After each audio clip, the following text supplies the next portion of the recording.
Endosulfan ദുരിതബാധിതരോടുള്ള വാഗ്ദാനം ലംഘിച്ച് സർക്കാർ. പട്ടികയിൽ നിന്ന് ഒഴിവാക്കപ്പെട്ട അർഹരായ ദുരിതബാധിതർക്ക് ധനസഹായം നൽകുമെന്നായിരുന്നു മന്ത്രിസഭാ യോഗത്തിലെ തീരുമാനം. എന്നാൽ പുതുതായി ദുരിതബാധിതരെ കണ്ടെത്തുന്നത് സംബന്ധിച്ച് ആശങ്കയിലാണ് സമരസമിതി. ആനുകൂല്യം നിഷേധിച്ചതിൽ പ്രതിഷേധിച്ച് കഴിഞ്ഞ ദിവസം ദുരിതബാധിതർ ജില്ലാ കളക്ടറെ മണിക്കൂറുകളോളം ഉപരോധിച്ചിരുന്നു. എൻഡോസൾഫാൻ ദുരിതബാധിതരോടുള്ള അവഗണന സർക്കാർ തുടരുന്നുവെന്നാണ് പരാതി.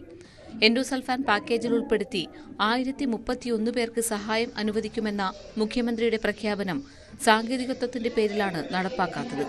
മെഡിക്കൽ ക്യാമ്പിലൂടെ കണ്ടെത്തി പട്ടികയിൽ നിന്നും ഒഴിവാക്കപ്പെട്ട 1031 പേർക്ക് സഹായം അനുവദിക്കുമെന്നായിരുന്നു മുഖ്യമന്ത്രി നിയമസഭയിൽ പ്രഖ്യാപിച്ചത്.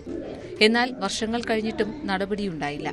ഇതിൽ പ്രതിഷേധിച്ച് കഴിഞ്ഞ ദിവസം കാസർഗോഡ് ജില്ലാ കളക്ടർ കെ ഇമ്പശേഖറിനെ കാണാൻ ദുരിതബാധിതർ നേരിട്ടെത്തിയിരുന്നു.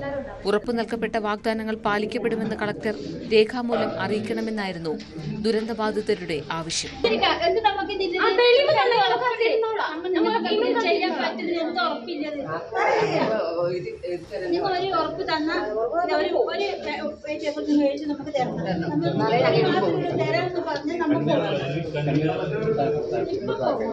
സൗജന്യ ചികിത്സ, പെൻഷൻ, ആംബുലൻസ് സേവനം, പ്രശ്നങ്ങൾ പരിഹരിക്കുന്നതിനായുള്ള സെൽ യോഗങ്ങൾ തുടങ്ങിയവ അടിയന്തരമായി പുനഃസ്ഥാപിക്കുമെന്നായിരുന്നു വാഗ്ദാനം.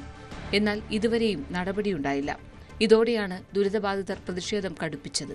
1031 എൻഡോസൾഫാൻ ദുരിതബാധിതരിൽ അർഹതയുള്ളവർക്ക് കൊടുക്കും. അത് കാസർഗോഡ് കലക്ടറെ ഉത്തരവാദപ്പെടുത്തിയിരിക്കുന്നുണ്ട്. ഇത് ആശങ്കപ്പെടുന്ന ഒന്നാണ്. കാരണം മുഖ്യമന്ത്രി വളരെ കൃത്യമായി 1031 പേർക്ക് കൊടുക്കുമെന്ന് പറയുമ്പോൾ അത് അർഹതയുള്ളത് കൊണ്ട് തന്നെയാണ് പറഞ്ഞിരിക്കുന്നത്. പക്ഷേ ഇനിയിപ്പോൾ ഒരു അർഹതയുള്ളവരെ കണ്ടെത്തണം വീണ്ടും പറയുമ്പോൾ 2017 മെഡിക്കൽ ക്യാമ്പിൽ നിന്നാണ് ഇവരെയൊക്കെ തിരഞ്ഞെടുത്തത്. 8 വർഷത്തിന് ശേഷം വീണ്ടും അർഹത തേടിപ്പോയാൽ അതിൻ്റെ അർത്ഥം ഇതിനകത്തേക്ക് ഇവരെ ഉൾപ്പെടുത്താൻ പറ്റില്ല എന്നിടത്താണ് കാര്യങ്ങൾ നീങ്ങുന്നത്. നിലവിൽ പട്ടികയിൽ ഉൾപ്പെട്ട ദുരിതബാധിതർക്ക് നേരത്തെ അനുവദിച്ചിരുന്ന സൗജന്യ ആംബുലൻസ് സേവനം, മരുന്ന്, വിദഗ്ധ ചികിത്സ തുടങ്ങിയവ നിർത്തലാക്കിയിട്ട് മാസങ്ങളായി.